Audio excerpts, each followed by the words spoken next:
All right, what's going on YouTube? I am here once again with a new piece of content that has been very much requested, some live gameplay here from the Tapped Out locals in Valencia, California.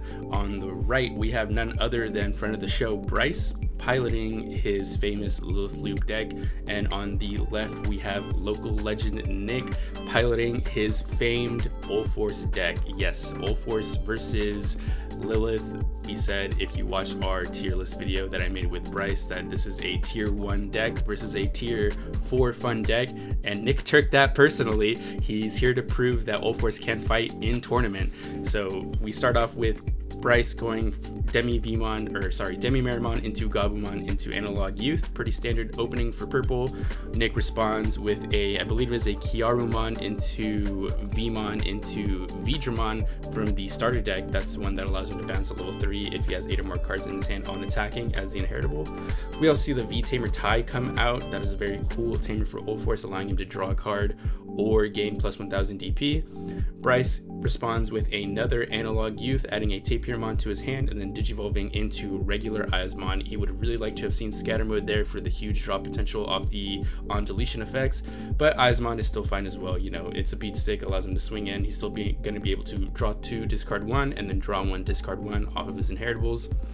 Nick responding with a Sora and Joe, unfortunately not going to get any immediate value off of it since Bryce does have cards with sources, and the Eismon lives the security check against the Pokemon. Goes into another Gabumon and raising on top of the Demi-Meramon, and then plays the Matt Ishida Memory Tamer, and then passes the turn right back over to Nick. Nick is looking to go for another Sora and Joe here. His hand is probably not that great, passing over the 3 memory. Bryce raises up the Gabumon, hits a V-Wing Blade in security, which I believe this is really going to bail out Nick here, as it allows him to bounce back the Eismon to Bryce's hand and prevent the on deletion effects from proccing. However, Bryce is just going to go ahead and digivolve that same Eismon onto the other stack, essentially creating the same stack again, this time hitting into the Quadramon in security. They're going to crash both at 5,000 each, and Nick is going to go ahead and draw 2 cards, which he desperately needed, while Bryce is going to go ahead and draw 2, discard 1, and then draw 1, discard 1, discarding the Nidhogg to gain a memory, discarding a second Nidhogg to gain 1 memory again, goes all the way back up to 3 memory here. Checking his graveyard, I believe he has 10 cards in trash already. He's going to go ahead and play, I believe it is a Tapirmon, yep, and then he's going to digivolve that into a King Kakumon to pass the turn back over to 2, doing a good job of choking Nick out, preventing him from gaining the 4 bonus memory from the Sora and Joe, while also simultaneously leaving him underneath 3 memory, which Nick really wants to be at in order to be able to get off his full Ulforce stack. Nick at this point feels forced to raise out the Veedramon in order to get the extra draw off the V-Tamer Tai. Looks like he's really digging for some cards, digging for an answer. He's already down 3 security, hasn't made a single dent into Bryce's security stack. He's going to go ahead and finally do that by checking with the Quadramon into security, trashing the Tapirmon under King Kakumon, and then hitting into an Eismon scatter mode. So the Quadramon does live, and then Nick is going to go ahead and digivolve it into Arrow Veedramon, using its effect to restand itself and preventing it from getting attacked over in the clapback. Bryce is going to go ahead and hatch another Demi-Mera into Tapirmon. He has to do something with this King Kakumon on board, otherwise it is going to let Nick gain a lot of memory off those Sora and Joes. He does go ahead and digivolve it into a Lady Devimon, draw 3, discard 2. Lady Devimon, super insane, high value card for purple. Bryce, I believe, is going to discard 2 scatter modes off this Lady Devimon, so not ideal discards, but they are going to be able to buff up any future Eismons that he plays out onto the field by, I believe it's 2,000 DP for each scatter mode in trash. Pretty insane value card right there, and we can see why the Eismon engine is so powerful for not only being free bodies but also free beat sticks.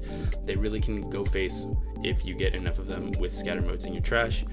Bryce is really deciding on his next play here, goes ahead and drops the 3rd Analog Youth. That's 3 analogs in 1 game, really setting up his trash and his hand to look for the victory. Bryce is going to go ahead and add the Cerberusmon.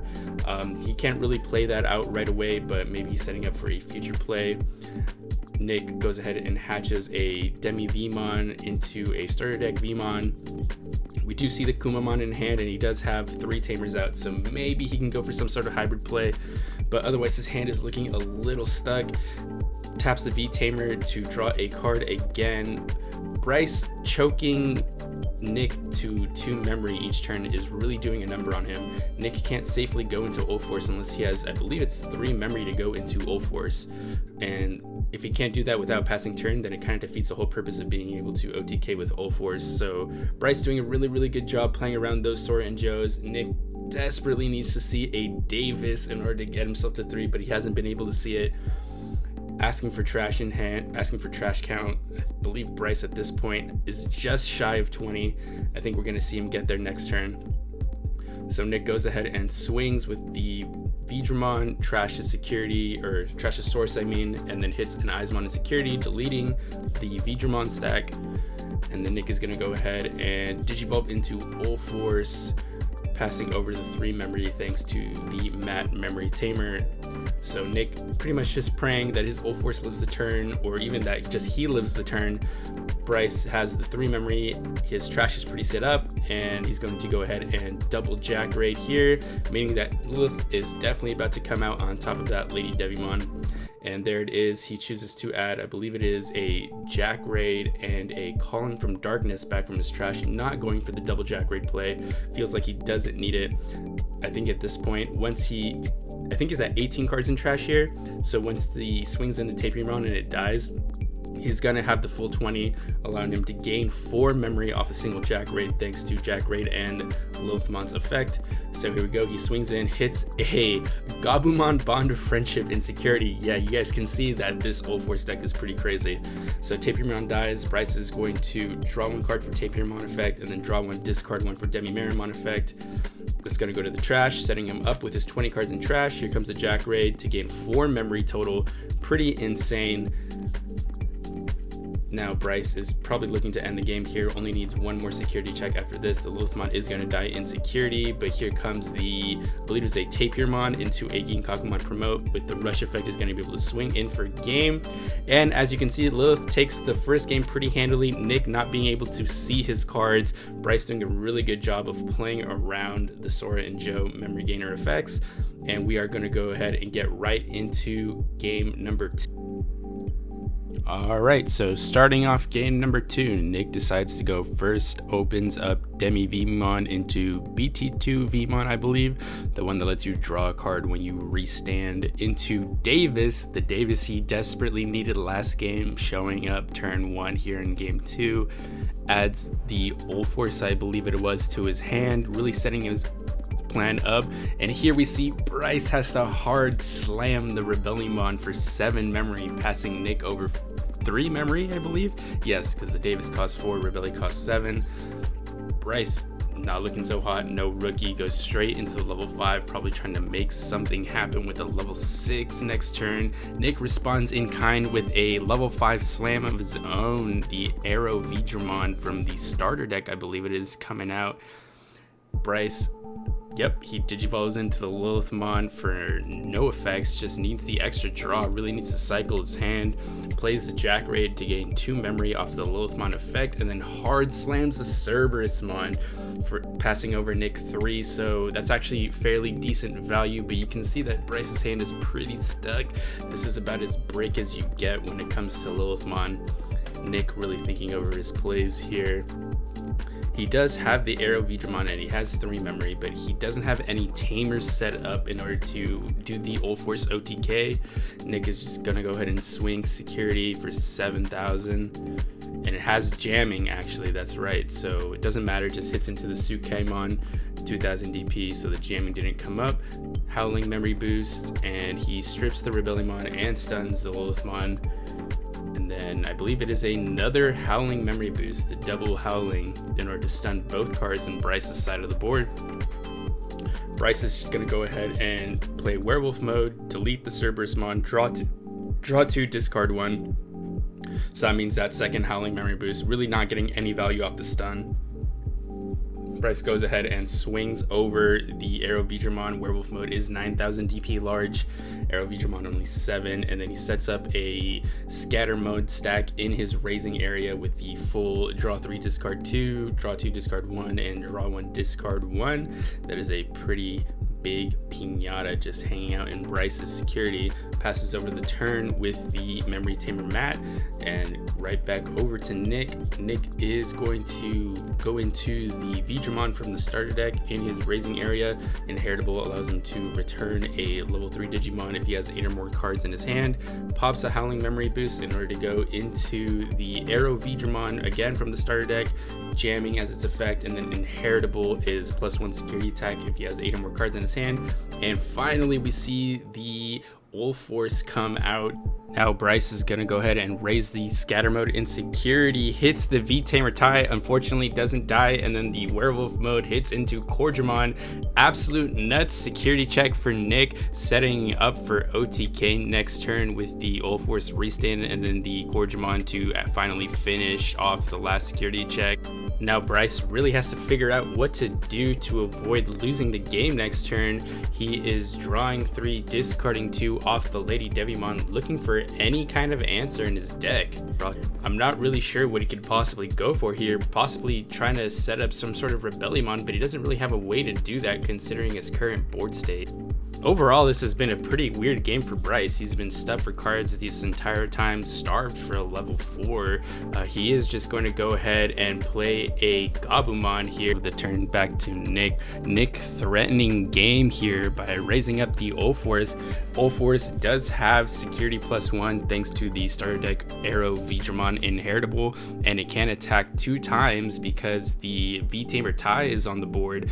So when he taps the V-Tamer tie, it allows the Ulforce to unsuspend itself, and then he has the Cordramon on board to be able to get in the final check for game. However, Nick is going to play it safe and play the Rena from his hand. So Rena allows the Ulforce to get an additional +2000 DP, I believe it is. Ulforce is a pretty small card. I think it only has like 10 or 11,000 DP. So any plus DP it can get in order to check safely is always good. But I think Nick may have potentially misplayed here, opening himself up to a Jack raid in security, but he has Balls of Steel, is going to swing anyways, tap the Rena in order to unsuspend the Ulforce and gain a memory, bounce back a Gabumon from his inheritables, and get the 2 checks in security against Bryce. Let's see if the Jack raid comes out to punish. Going over all the inheritable effects here, it is a Calling from Darkness, adds to hand, and a Lilithmon. Maybe the Rena was the correct play. Nick with a big brain swings again, hits a Cerberusmon and a Rebelli, and then the Cordramon can swing for game. Absolutely ridiculous game from Ulforce, and unfortunate for Bryce that he was really stuck since the beginning of the game, had to slam all those level 5s, and even then he was able to bring it back pretty close. Thankfully, Nick was able to get in all those checks with the Ulforce and not get punished. So here we are into game 3. Bryce actually opens a pair of rookies. It is a Gabumon over Demimera into another Gabumon. Nick opens with the starter deck Vmon into the Bokomon, is gonna go ahead and add a Tamer and a Hybrid. No hybrids in the 5 revealed, but he did reveal a Rena and a Sora and Joe. Let's see which Tamer he values more. I believe he is going to go for the Sora and Joe, valuing the 2 extra memory every turn and forcing Bryce to have to play around it, but decides in the end that Rena is actually the good call, maybe giving a lot of credit to Bryce after game 1, realizing that he's really good again about playing around that Sora and Joe effect. Uses the Rena effect and adds a Vmon to his hand. I believe Bryce is going to go ahead and raise out the Gabumon, swing, getting in his checks. It is going to die, allowing him to draw 1, discard 1 from the Demimera Inheritable. And now he has a Gabumon floating out on the field and is going to hard slam another Rebellionmon. It is looking dire for Bryce here in game 3. Another brick hand. Even though he did open 2 rookies, the draws weren't enough to allow him to see a level 4. No level 4s in an Eismon deck feels super bad. Nick is going to go ahead and Digivolve into the Kumamon and raising, not being able to take advantage of the Source Strip effect, and he's probably really regretting not taking that Sora and Joe right now. The memory gain from that would have been huge in this scenario, but then again, he can't know that Bryce would have bricked so hard after that 2 rookie opening. Gonna swing with the Pokemon, and it lives by checking the Calling from Darkness in security. Nick now deciding what his next play is going to be. It looks like he has his hand over that Howling Memory Boost in order to stun potentially the Rebellion. Instead, it looks like he's thinking about the Veedramon. Let's see what he goes for here. It is the Howling Memory Boost after all to stun the Rebellion. Pokemon is suspended and it can be crashed into by the Gabumon. Yes, Bryce goes ahead and does that, afraid of the memory gainer effect, just in case Nick has another hybrid to go over the arena. In combination with the Howling Memory Boost, he can probably really extend his plays. Bryce finds another rookie into King Kakumon in his raising area to pass over the turn with 1 memory. And Nick is looking to pop his Howling Memory Boost, go to 3 memory. He's going to Digivolve into the Ulforceveedramon from the starter deck once again, setting himself up for that Ulforce OTK stack, and does hit the Ulforce.